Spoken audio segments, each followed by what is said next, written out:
यहाँ के देश के मुसलमानों से हमें कोई परेशानी नहीं है, लेकिन जो बांग्लादेशी घुसपैठी है यहाँ के डेमोग्राफी को जो चेंज कर रहे हैं, ये पूरे डेमोग्राफी को चेंज करके जिस तरह से, चाहे वो पहाड़िया जनजाति हो चाहे फिर संताल जनजाति हो,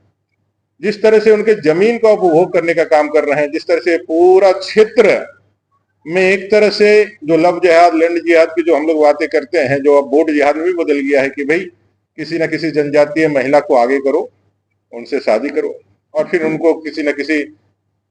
पद पे चुनाव लड़ाओ, उनको जिताओ और फिर पीछे से फिर उनका नेतृत्व करो। आज यहाँ इस पूरे क्षेत्र में जो जनजातीय आबादी, पूरे देश के अंदर हिंदू आबादी 8% घटी है। पूरे देश के अंदर 49 साल के अंदर 8% हिंदू आबादी घटी है, वहीं 45% मुस्लिम आबादी का बढ़ोतरी पूरे देश के अंदर हुआ है। संथाल परगना में 11 से ज्यादा % जनजातीय आबादी का यहाँ पर कमी देखी गई है, 11 से ज्यादा, और 35% से ज्यादा मुस्लिम आबादी यहाँ पर बढ़ी। ये अपने आप में संथाल परगना में एक अलार्मिंग सिचुएशन है, क्योंकि जो लोग आ रहे हैं या जो आकर के, कई एक उदाहरण जो हम लोग के सामने है, वो उदाहरण बहुत विचलित करने वाला है। कई एक स्कूलों में, जामताड़ा में और कई स्कूलों में आपने देखा होगा जो यहाँ पे नाम बदलने के लिए, सरकारी स्कूलें हैं लेकिन नाम बदलने के लिए, उर्दू स्कूल नाम लिखाने के लिए कई एक घटनाएं सामने आई। रविवार की छुट्टी की जगह शुक्रवार को छुट्टियां देनी प्रारंभ की गई। कई एक घटनाएं, आदिवासी व्यक्तियों की हत्या टुकड़ों में काट करके, और उसे लोग भाग जा रहे हैं, निकल जा रहे हैं। कई एक घटनाएं जिसमें पहाड़ के पहाड़ और जमीन के जमीन सारी चीजें यहां लूट करके बर्बाद की जा रही। इस बार का चुनाव संथाल परगना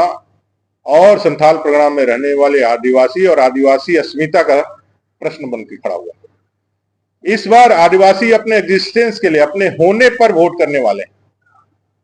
अगर यह काम भारतीय जनता पार्टी अपने हाथ में नहीं लेती है तो ये समस्या इस पूरे संथाल परगना में इतना भयावह हो जाएगा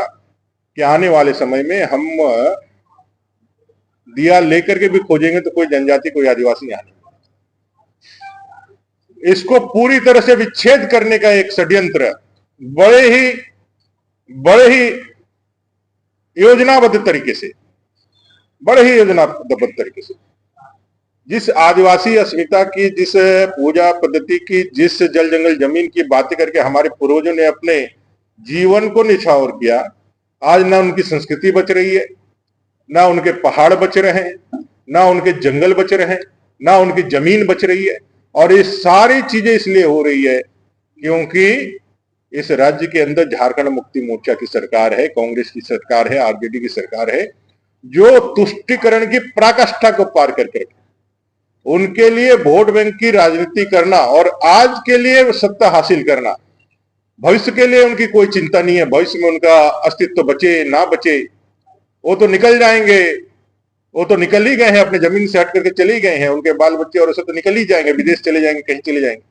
लेकिन जो यहाँ का मूलवासी आदिवासी है, जो यहाँ के धरती पुत्र आदिवासी है, उनका क्या होगा? इस बार का चुनाव पूरी तरह से इस बात के ऊपर डिपेंड करता है कि भाई संथाल परगना बचेगा कि नहीं बचेगा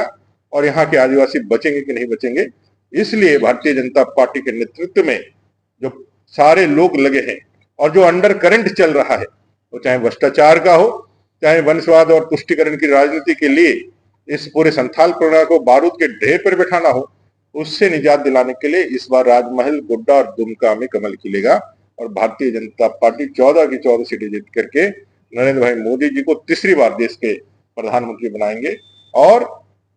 यह देश विकसित भारत के संकल्प के साथ आगे बढ़ेगा।